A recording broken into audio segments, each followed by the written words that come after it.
Noviansa terluka tusukan senjata tajam yang dilakukan A, juru parkir di Jalan KH Balki 13 Ulu, seberang Ulu 2, Palembang. Pria yang berprofesi sebagai teknisi di salah satu minimarket ini rencananya akan membeli takjil buka puasa di daerah tersebut bersama anaknya. Korban menerangkan kejadian bermula saat ia akan memarkirkan motor. Pelaku menuduh korban memainkan gas motor yang membuat pelaku tersinggung. Kemudian pelaku mengambil sebilah pisau dan menusuk korban. Nah di jalan itu kan siapa yang ngegas? Ya motor kalau udah digas tak berjalan. Jadi dia ni gas-gas lagi motor kan. Nak apa je?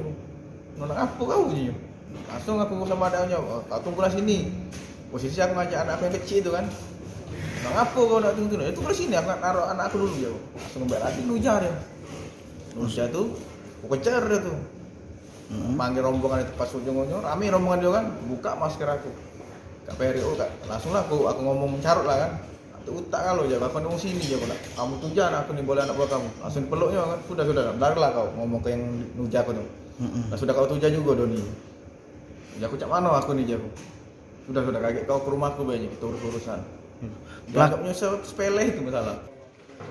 Peristiwa ini sudah dilaporkan korban ke Polrestabes Palembang.